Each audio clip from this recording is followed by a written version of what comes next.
Hello, today is December 10th, 1994. My name is Dan Cruz, a volunteer with the Illinois Historical Society, which is cooperating with a statewide effort to collect oral histories from Illinois citizens that participated in the momentous events surrounding World War II.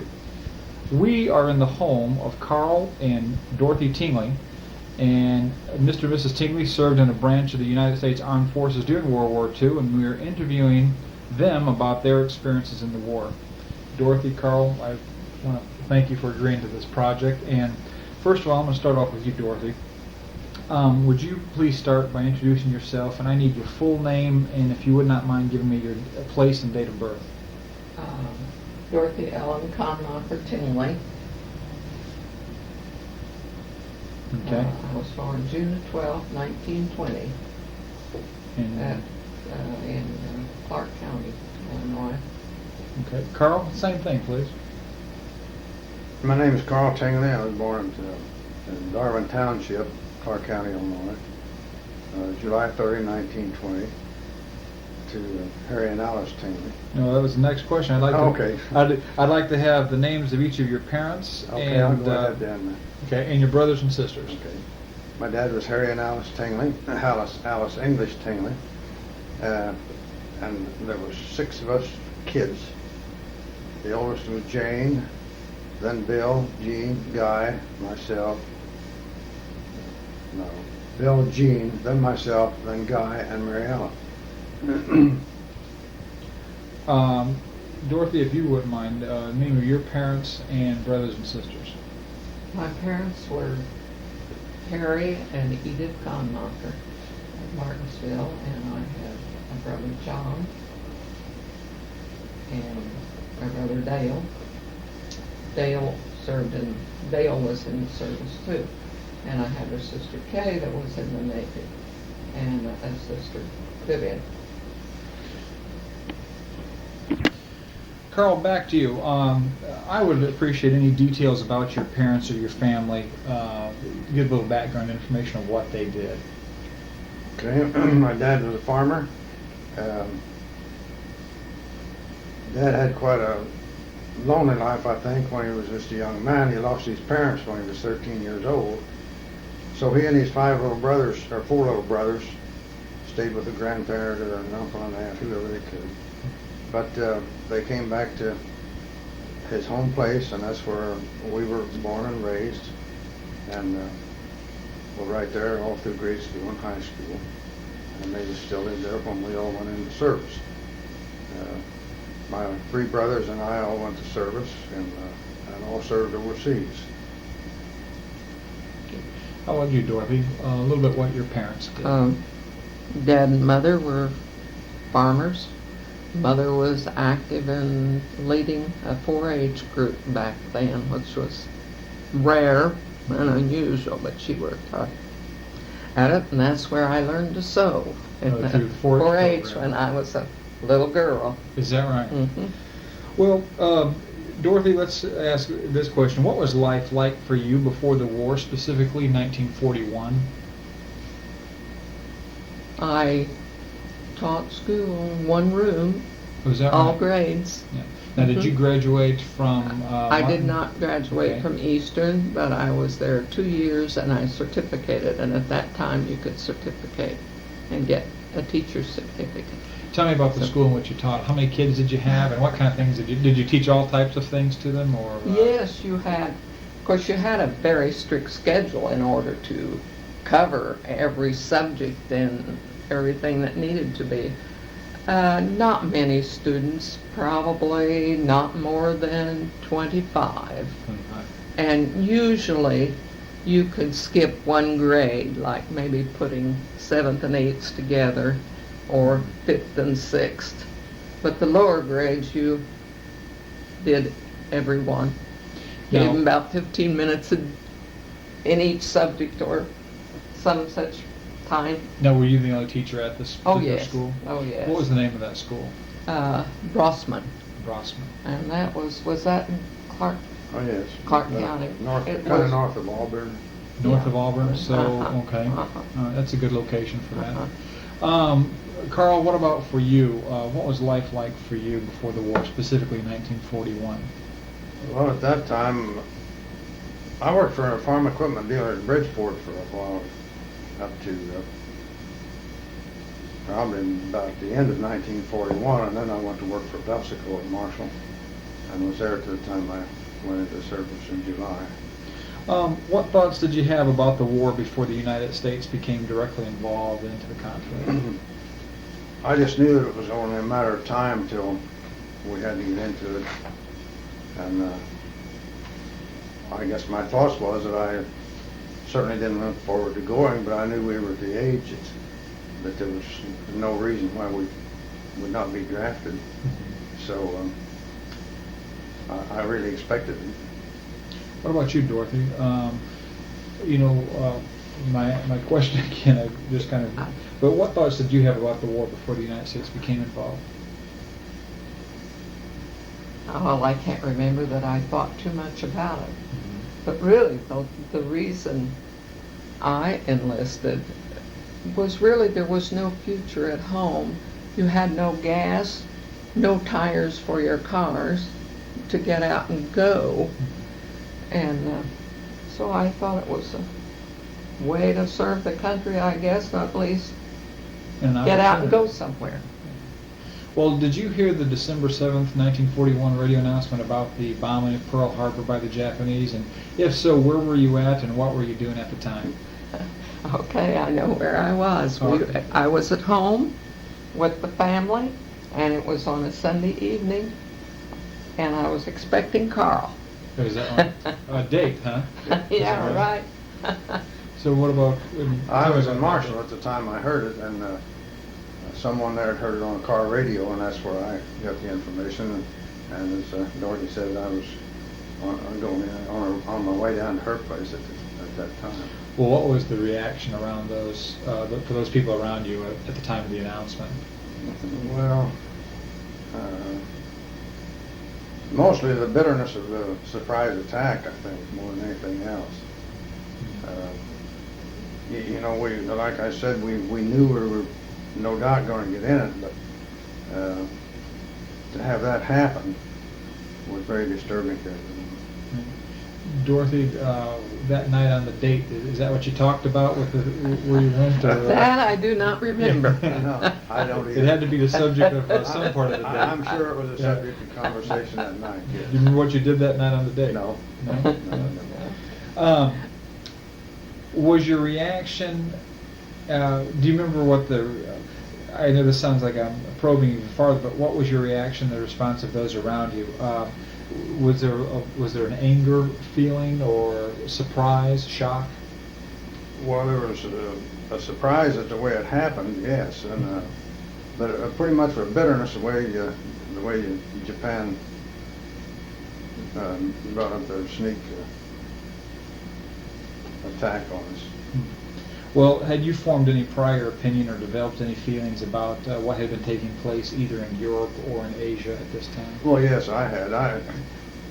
From the way the war had been going, I thought there was no choice but what we had to get in, and I still think that's right. I think I've often said I thought World War II was one of our finer hours. That we had to get in. We were the only power left in the world that could turn things around. Well, do you recall reading any newspaper accounts of German aggression in Europe or anything like that? Oh, yes.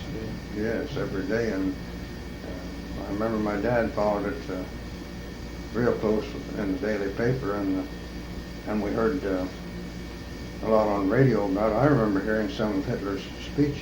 Oh, do you? Yes. Did you have any knowledge of what he was talking about or the things he was raving about? Not really, no. But you could tell from the ovations he got from his speeches that he clearly had, German people behind him. It seemed like 100%.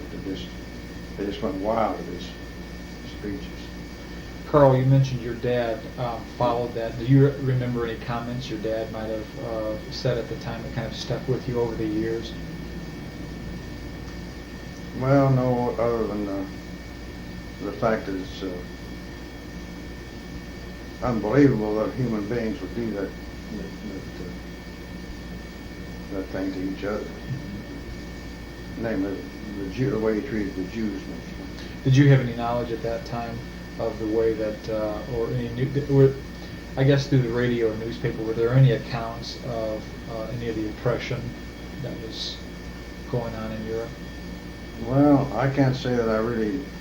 You mean like the concentration camps? Right, or just the persecution of the Jews at that time? Well, I remember about the persecution of the Jews, talk about it, but as far as the concentration camps, I don't remember hearing anything about them before we got there. Dorothy, did your family keep up with the news that was going on, via either radio or newspaper up to this time? I think they did, but really, I don't remember too much about it. Of course, I was away. I stayed away from home then when I taught, and wasn't home very much at that particular time.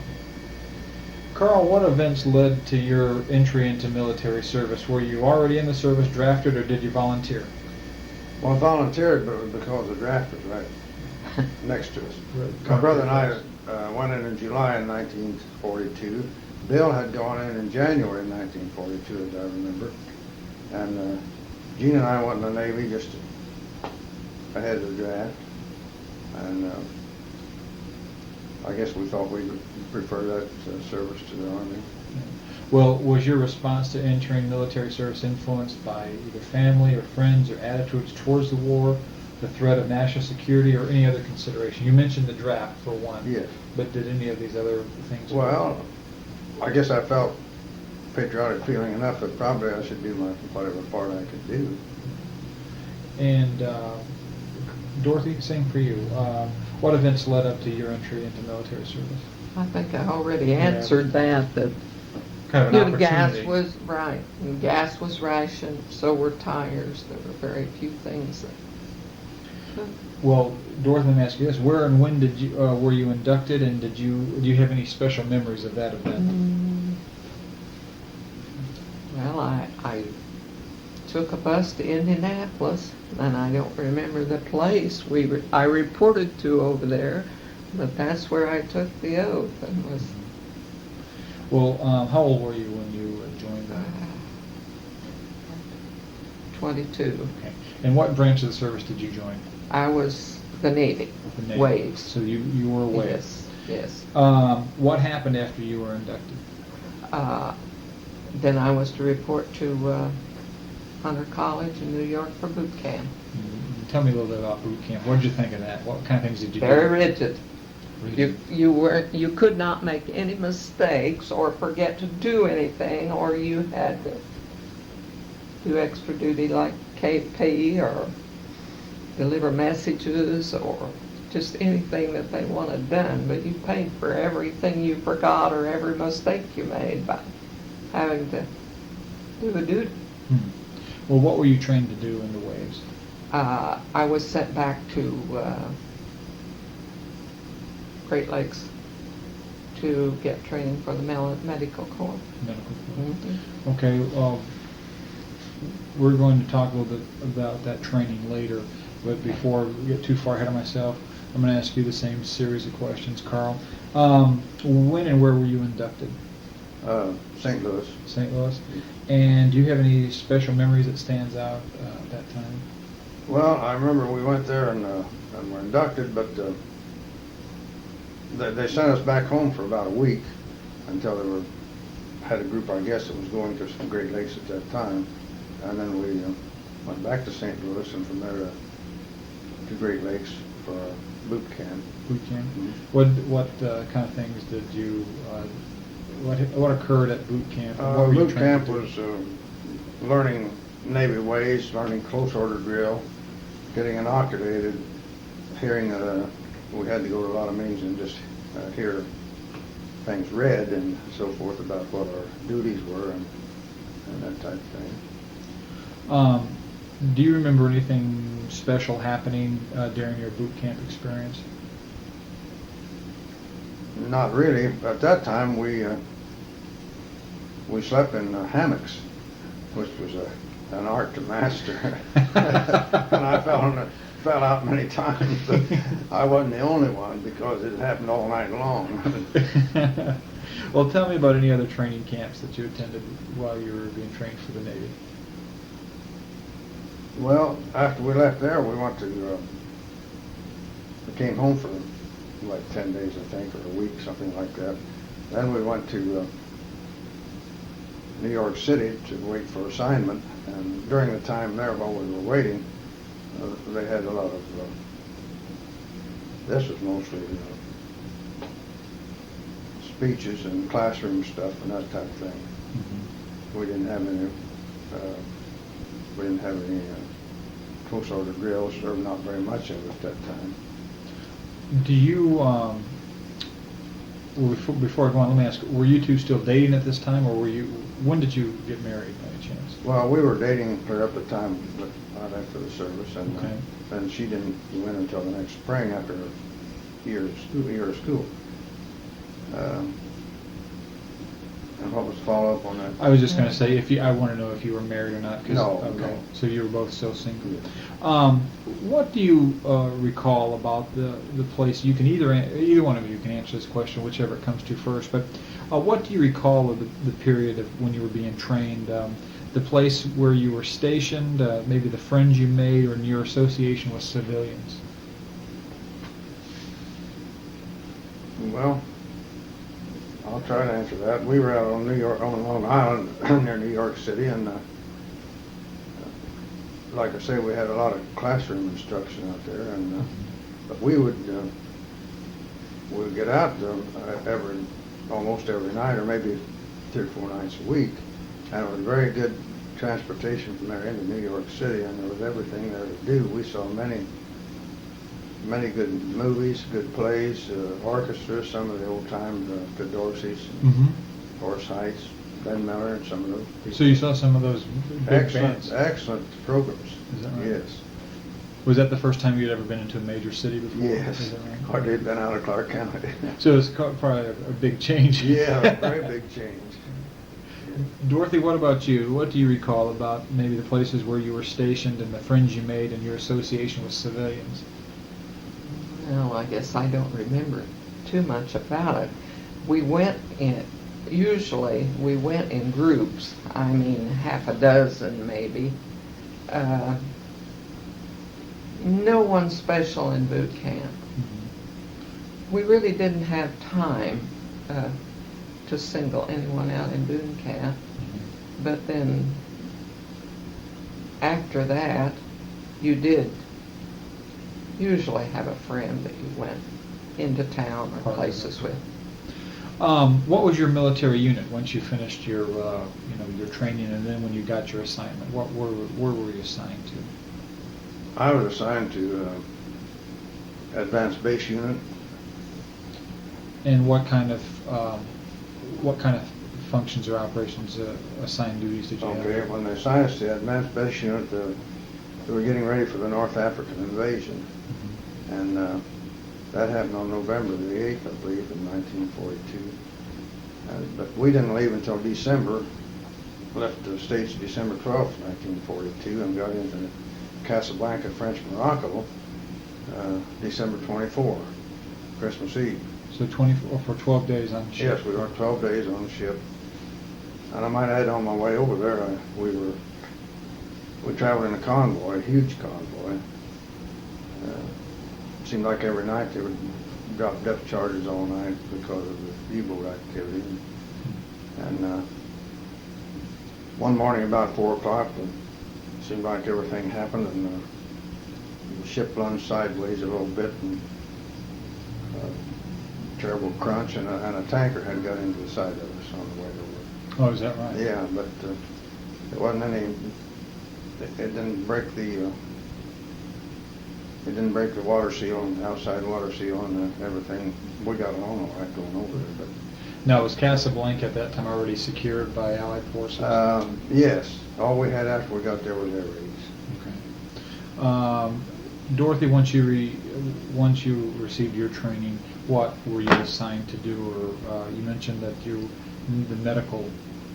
We had the medical training at Great Lakes, and then from there I was assigned to Pasco, Washington, to Naval Air Station. And this was not a hospital. They had a sick bay. We had, there was room to house sick people that are not seriously ill, like pneumonia, maybe a problem, but if they were seriously ill, they were sent on to a naval hospital. And this was just sick bay. Learned to make beds, lots of beds. Were you kept pretty busy at the sick bay? Did you have a lot of traffic, people coming in? Yes, you usually did, because there was a large amount of people in training there, I mean, learning to fly. And you were kept busy. You had your hours to, but you had free time too. Now, how long were you at Pasco, Washington at the Naval Air Station? I don't really know how many months I was there. Then I came from Pasco, Washington Naval Air Station to Glenview Naval Air Station, where I Near Chicago. finished. Yeah, near Chicago, and then I was discharged from there. So at Glenview Naval Air Station, the same duties, similar Right, job? at Pasco, it was sick bay, not Okay. taking care of seriously ill people, Okay. but helping with them. They would report into sick bay, Mhm. and if they weren't able to go back to the barracks, then they were admitted to our. Well, what did you think of the training you had received? Did you enjoy the medical field? Oh, yes, yes. Probably because it was not serious. I mean, no one's seriously ill. Mhm. No deaths Because you were or really anything like dealing that. with general practitioner. Right, Like you were right. with an infirmary, you're Just, taking care of yeah, right, minor. Yeah. right. Carl, when you arrived into North Africa in Casablanca, that was still considered a combat zone, Yes. is that right? Okay. Tell me, as you were going, do you remember the name of the ship that you went overseas? Yeah, I went over on the USS Thurston. Thurston. It was a cargo, mostly cargo, but they hauled, I suspect there was 1,000 troops on it. And we traveled with the Army. Did you remember any conversations with any of those men in the infantry units? Oh, yeah, but nothing particular, I guess, today. But we exchanged a lot of ideas as to what might happen, you know. Now, this ship that you were going over, was this the ship that you were assigned to, or were you going to a job? I was going to a job. Okay. I was merely a passenger on this ship. And what were you assigned to do once you arrived in Casablanca? Well, of course, the harbor was all tore up. A lot of sunken ships. Part of our crew worked on the salvage end of it, helping remove the sunken ships and places for our ships to get up next to the dock. I mostly had duty as maintenance and construction and maintenance around the base, which we built shelving just by a mile almost. It was to be a supply base for the Navy, you know. And there were many thousand troops Army troops came through there, as well as cargo. Well, what did you think of the nation's war effort up to this time? Did you have any attitudes that, did you feel like things were going strong for America? Well, yes. Well, she saw a lot of things that she thought, well, this is a waste of time, you know, or there's so many of us around to do a job that maybe you wouldn't do that, and maybe you wouldn't have any around in civilian life, but then there were times, too, that you didn't have enough. Mm-hmm. So that's just the way things are when there's so many people, I guess, involved in something. Well, tell us about your experience of entering the first combat zone. Was there a little bit of apprehension there? Just your thoughts. Well, I really didn't get in the combat zone. Now, this was still a combat zone when I got there, but the action had moved away from the harbor. So I really can't, you know, I didn't have any experience with in combat myself. In the Navy Yard, did you happen to encounter either English sailors at that time, or was this primarily an American? Mostly American, but there were a lot of French there. That was a French operating base, French North Africa, see. And there were a lot of French there. Well, tell me about, you're coming from the Midwest of the United States. You're in New York, and next thing you know, you're in North Africa. Tell me about the climate, maybe those type of things that you remember about being on the African continent. The year we got there was seemed to be cooler and more rain than normal for them. So they said, and it wasn't really cold, but it was just a damp, chilly atmosphere for that winter. But the next winter I was there was much better. Mm-hmm. Now you arrived there December 24th, 1942. Is that right? Yes. Okay. Did you write many letters home? Oh yes, many. Okay. What about you, Dorothy? Yes. And as you know, you're corresponding with your parents. What about to each other? Did you have an opportunity to write to each other? Yes. Okay. Did you receive many letters or packages, and if so, how often, and what types of things did people send you, and what kind of things did you enjoy getting when you got a package? Well, I'd say probably cookies is more than anything else as far as packages, and that was certainly welcome. We look forward to it, and mail too. We always look forward to mail. Dorothy? I don't think I don't remember receiving any packages, but I did get a lot of mail. Mm-hmm. Always look forward to mail calls. Did the people you served with also get a lot of mail at the time? Was that kind of something Most everyone of looked them. forward to? Most of them. Well, did you forge close bonds of friendship with many or some of the people you served with? No, I didn't. Well, I really not. I only had one, after the war, I only had one fellow that I corresponded with. And we got a Christmas card. We exchanged Christmas cards every year and write a little bit. And he died a few years ago, and we still get Christmas cards and exchange a letter from his widow.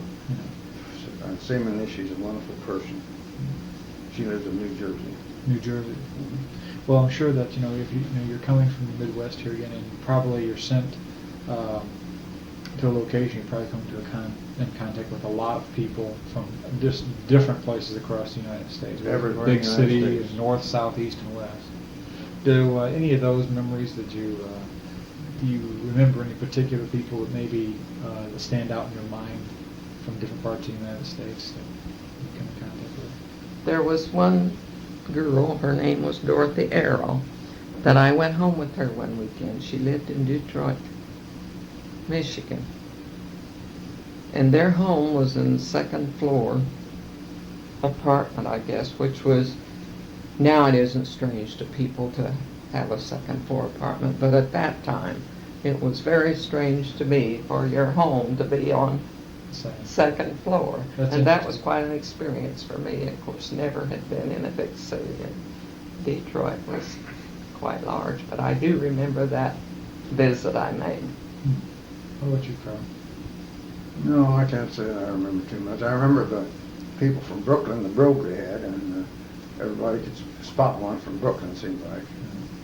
Well, how did, maybe those that you served with, how did you celebrate traditional holidays such as Thanksgiving and Christmas? Sometimes, I know soldiers are given passes, and if they're fortunate, they're home on those holidays, but if not, it's probably a pretty lonely time. Tell me how you got past maybe loneliness and you were celebrated these holidays. Well, after we left, I missed the next 3 Christmases. 2 of them in North Africa, and the other was after I'd gotten back, waiting on an assignment in Norfolk, Virginia, and this was after Dorothy and I had gotten married in August. That was in 1944. But I spent 42 and 43 in Casablanca. Dorothy, do you remember if you did anything special to celebrate the holidays? I remember. I was out of the service, but I remember our Christmas in Norfolk. Yeah. Tell me about that. And we received a package from my mother. It was cured ham, and we had cured ham Christmas morning from Illinois. I bet you it was wonderful, wasn't it? Yes, it great. was wonderful. Did you ever happen to encounter any prisoners of war, whether I don't necessarily mean that you've taken prisoners of war, but prisoners of war that were in the hands of the Allies at that time? Do you remember any stories? Well, I remember seeing many of them. They brought a lot of them out through our port at Casablanca and loaded them on ships to come back to the United States, and they spent the remainder of the war in the United States. And there were thousands of them. Do you remember, did you have the opportunity to speak to any of them at that time? No. Dorothy, what about you? None. Tell me, Carl, when and how did you return to the United States after the end of the war? And what happened after you arrived back here? Well, I came back to the United States before the war was over. Okay. I'd been there for 21 months.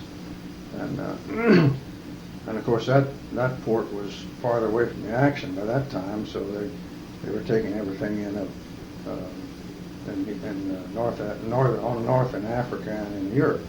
By that time, that was after the D-Day invasion. So our port was being phased out, and I came back in August of 1944. When I flew back, we stopped at the Azores and Bermuda, and then on into Miami, Florida. Was North Africa the only point where you served overseas? Did Yes. you? Okay. Because I know that once Africa was secured, the Allies moved up through Sicily and then Italy, Yes. and then the invasion. Yes. So you spent the primary time taking care of the Casablanca and Yes. that security. Dorothy, when did you arrive back home? Tell me about when you were officially discharged from the service. Let's see. I don't remember what day, about what time. I arrived in Probably about October, November. probably October, 44. November. Then I immediately planned to go to Norfolk, where Carl was stationed. Now, this was in 1944. After we were married, they gave her a choice. She could get out if she wanted to by being married. So I did. I chose to be discharged. Okay. And then, And your anniversary is August. August. Okay, so August of 44. So you have just recently celebrated your 50th anniversary. Yes. right, right. So after you were discharged, you went to Norfolk. Right. Okay. Tell me about your military rank that you achieved while you were as a wave. What rank did you have? Medical Corps. Third class. petty Third officer. class, yeah, third class petty officer in the Medical Corps. Same thing for you, Carl. What was your rank when your military rank when you returned back to? the When I United States? returned back, I was petty officer, second class. Petty officer. And tell me this. Tell me about any kind of decorations or campaign ribbons or any of those type of things that you might have received. Well, I didn't get any decorations. I got the North African campaign ribbon and the American Defense. Did you happen to retain these over the years? Have you kept yours? No. So tell me, how did you get along with the men and women with whom you had the greatest contact? Did everything go pretty well? You get along with? No problems as far as I was I got concerned. along with my.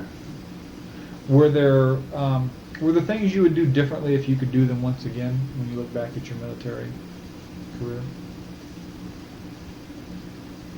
I don't know that there is. I got disgusted with the routine sometimes, but I'm sure it would have been just the same in the Army. But I might add there about when I came back. I told you I came back in August in '44, but the war wasn't near over then. Right. So I was reassigned then to a Navy ship that was being built, and that was after Dorothy came out to Norfolk, and we were there until January, I believe, of '45. Then I was sent to Orange, Texas, as a crew member of a destroyer USS Leary. The Leary, L-E-A-R? Leary, yes. And it was just being built. So there were several of us, what they call the nucleus crew, went to see it fitted out and stay with it until it was commissioned. And we went commissioned May the 8th, 1945, and that was the day Germany surrendered. Okay, May 8th, 45. Mhm. That's when the ship was commissioned? Yes. Okay. So, How did you say that was the date your ship was commissioned on the date that Pearl Harbor or Germany surrendered? What? How did you learn about VE Day, and what was your reaction to it? Well, of course, communication was very good. We knew just as soon as it happened. But I remember very well our ship's captain had already lost a couple of ships in the Pacific, and he told us in his speech that day that if we had any ideas getting out of the service, like tomorrow, forget it, because he said if we're done in the Pacific by the middle of '47, we'd be lucky. But then they used an atomic bomb in August, and it didn't last long. Well, what was your opinion of the use of the atomic bomb when it was dropped against the Japanese in '45? Well, it was a welcome, as far as I was concerned, because I knew that it would be a terrible job to get into Japan. Do you remember that period of when the bomb was dropped on Japan? Yes, I do. What were or how did you learn about VJ Day, and what was your reaction to that? I was in Boston at the time. You see, after we went in commission, then our ship went to Norfolk, Virginia for refitting of more radar gear, and we were to be a picket ship. And the picket ship's out in front of the fleet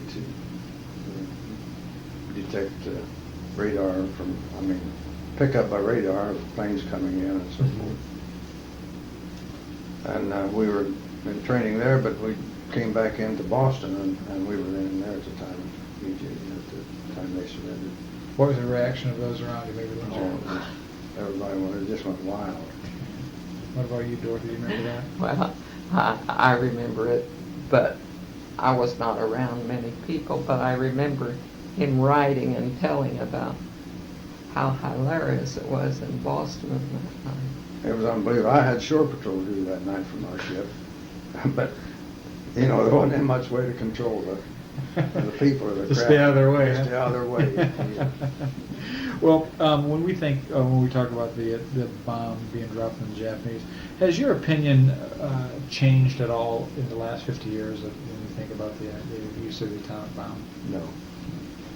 I think it was. I know it saved us many, many lives, and I think it saved Japan lives too. I know it took a lot in just those 2 days, but it would have been a fierce thing if we'd have gone in there with invasion forces and conventional bombs. What about you, Dorothy? Has your opinion changed? Well, I really feel the same way, that it did save lives. It's a horrible thing It was to think terrible. about. I hope it never happens again. What was the most difficult thing you had to do during your period of military service?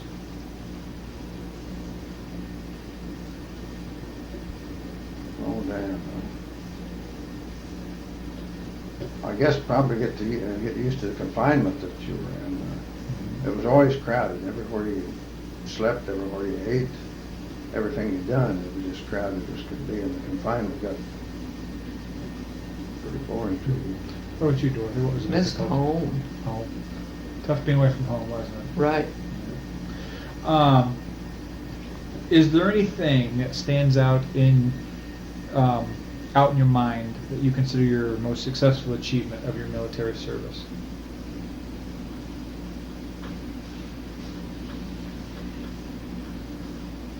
No, Dan, I don't know that I can remember in spotting one thing that I would say. Dorothy? Not in my mind either. You just did what you were told. It was quite a feat, I think, to get the harbor at Casablanca back in operation. The shape it was when they went in there. And every little bit there'd be some more bodies float up out of those sunken ships. Is that right? What types of ships were these? German ships? at the time? No, they were French. But French. you remember it was a Vichy French government, which Right. was anti-American at that time. And that's the people we fought when we went in there. Is that right? Yes. Would you like to tell us about how your family supported you during your military life?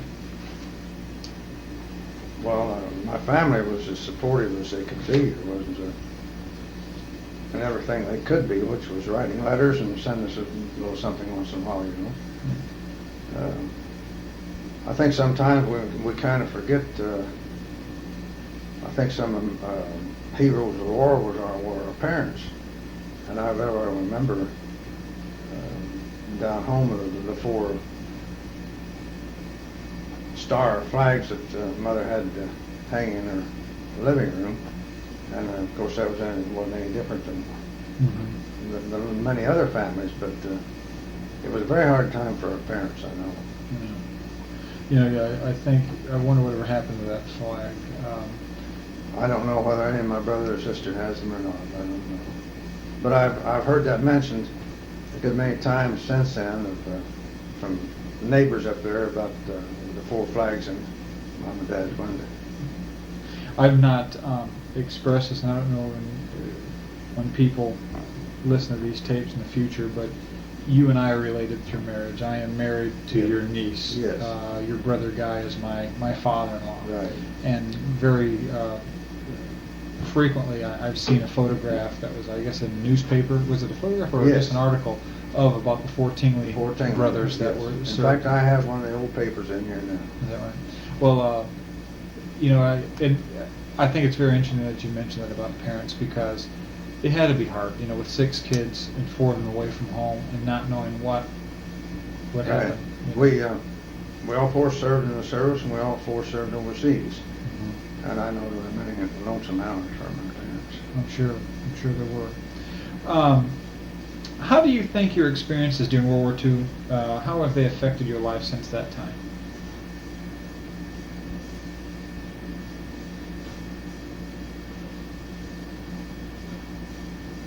Maybe some patience, I don't know. Patience. Appreciate being together. And appreciate our country. And I saw many people that, looked like they were ready to starve to death. And we hear a lot of complaints about our country today, but we got to remember it's the best in the world. Well, do you feel like your wartime contribution to the nation has been appreciated over the years? Yes, I think so. Dorothy? Yes. Very much so. Well, that ends our interview. I want to thank both of you for cooperating with this project and sitting down and chatting with us. It was, I think, very informative for me, and it has spread a little light that I know of some of the other things in which family members and just people from Clark County were involved in during the war. Thank you, Dorothy. Thank you, Carl. Thank you, Dan. You're welcome. I'm glad to do it.